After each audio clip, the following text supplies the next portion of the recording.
So today I'm going to talk about my betta fish, who's called Black Friday, and I'm going to show you a little bit about how to look after him and treat him for a little bit of fin rot. He only got that in the last day or so, and I have to check I have to do my water checks because I could have an ammonia spike. Sometimes that causes that kind of thing. So today I'm going to do a water change, and I'm also going to give him a small treatment. It's called a bath. I have had another Siamese fighter with Betta in the past, and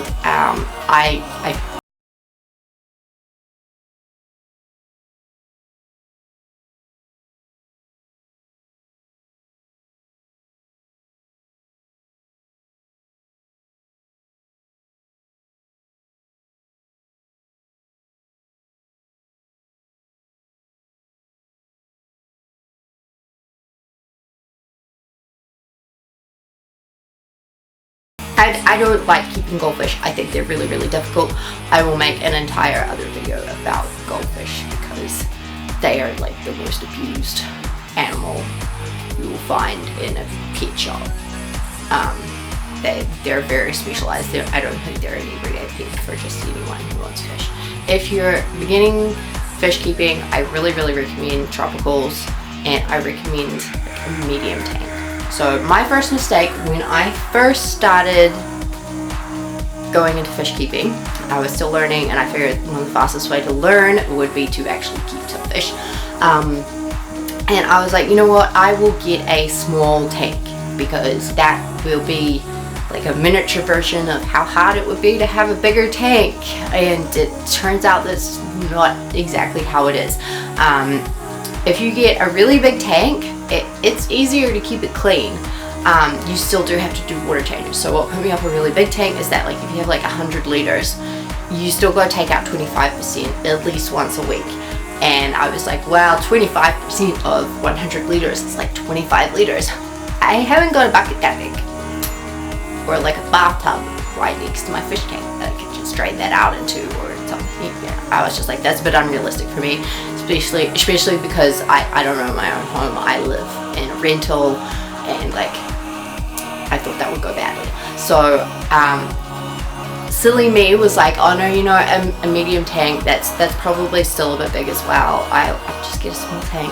But the thing is with a small tank is that your ammonia builds up a lot more quickly. You have to do a lot more frequent small water changes, I guess. And like everything that I read or everything everyone said was like, oh yeah, 25% of the water once a week, that's fine. No, it was not fine for a small tank when it was just starting up and I was doing a fish in cycle, and no, it wasn't enough. Maybe if you've got like a medium or a big tank, 25% once a week, that's fine. Maybe once your tank is like it's more than 6 months old, preferably more than a year old, and all the bacteria is there, everything's fine, then yeah, you can get away with that. That's probably fine. But I've been doing 25% once a week at the moment, and I still have a Betta that has like a teensy tiny weird bit of fin. So usually with a Betta fish you can have a good guess that that's going to be fin rot. So what happened with Uriel, my first Siamese fighter, I had him in this tank. This is a 21 liter. It's a Aqua One Eco Style 37. 21 liters. I had him in that with. I was just like, yeah, I'll get 3 coolie loaches. They'll go with a Siamese fighter. It'll be fine. And you know, I want a snail to eat the algae, so I'll get 5 snails. And then, you know, when the snails didn't do that good of a job of cleaning the algae, I was like, you're fired, snails. And I got a little bristlenose catfish. So from then on, I kept the snails.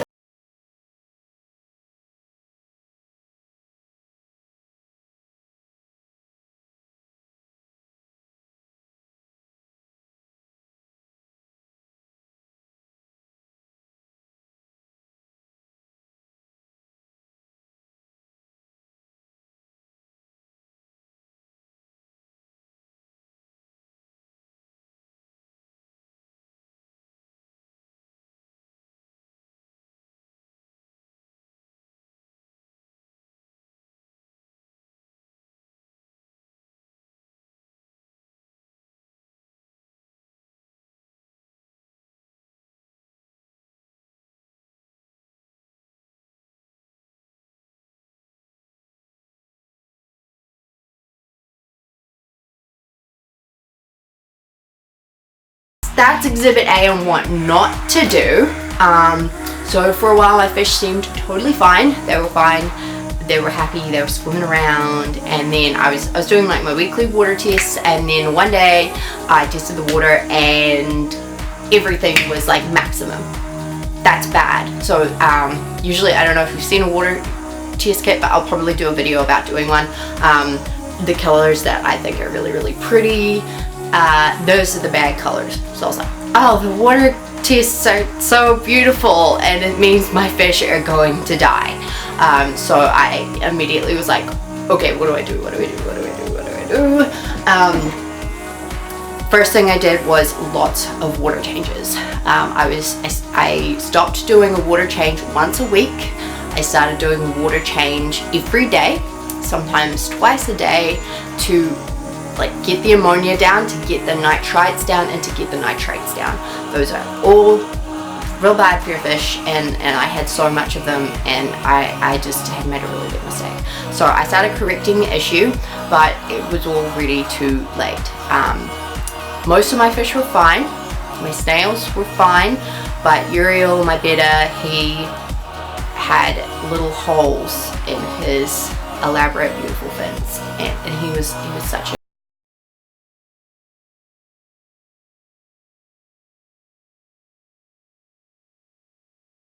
Betta.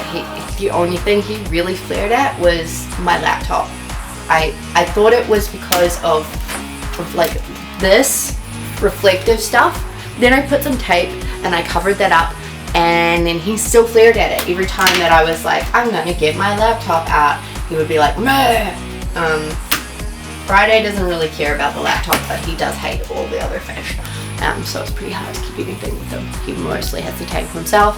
There are currently 3 snails and 1 catfish, which is still probably quite a lot for cat-sized tank, because snails poo a lot and catfish poo a lot. I consider them to be relatively high bio load fish. Kulilochus were not so bad, but yeah. So Uriel had little holes in his fins that were caused by ammonia. Ammonia can basically poison your fish and make them gasp at the top and the bottom. I'll probably make a whole video about how to recognize ammonia poisoning. But basically it can also burn your fish, and I burnt holes in my fish's fins,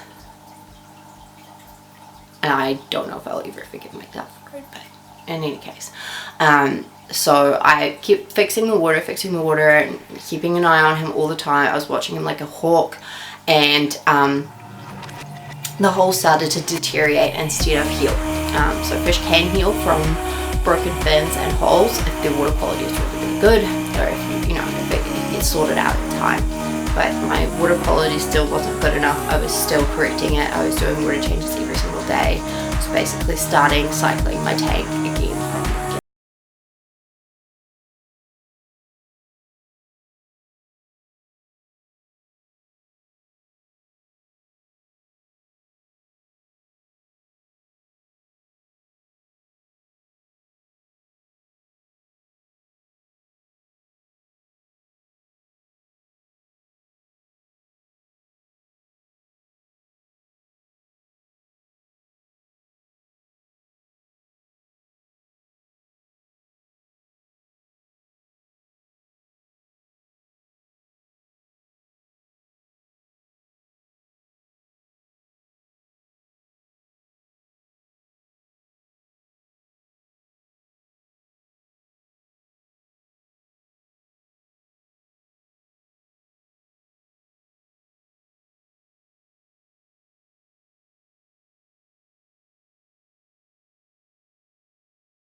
Fin rot is, although it sounds fungal, is actually bacterial most of the time, but it also kills your good bacteria, your nitrifying bacteria that you want to have in your tank to deal with ammonia. So sometimes it can like make some of the problem better, but some of the problem worse. So I didn't want to dose my whole tank.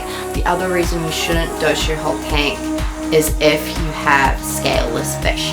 So I had 5 snails 3 coolie loaches and a catfish. The only fish that had scales was my Betta. Or like normal scales. So you shouldn't really, if you're a fish or bottom feeders, or just there's not obvious scales, they probably are considered scaleless fish and they don't respond well to salt. It's not good for them. So I didn't want to do that.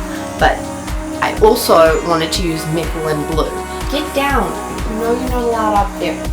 One of my colleagues who had been dealing with some fin rot with especially Betta fish had worked out that because hemifix and malefics are not that great with labrid lungfish because they like to gulp at the surface and then they just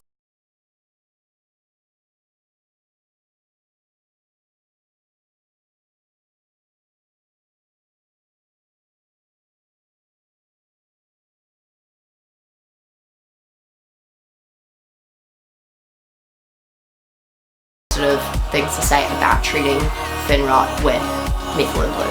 And it was right, it was true. So I started doing Methylene blue baths with some salt and either a bag or a little bowl, and I would just float that in my tank with my Betta in it, and it seemed to be helping a bit. The problem was he had been burned so badly, he'd been stressed out so much by the ammonia poisoning.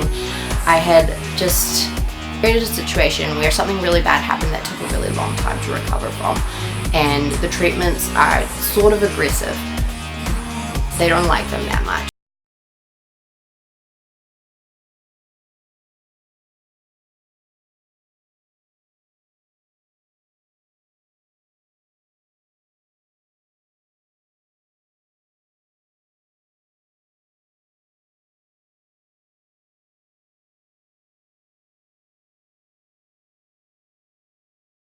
Long, I'm not sure. Normally they recommend like 20 minutes, half an hour, but I started trying to get him bathed for longer periods of time because he wasn't better yet, and I was trying to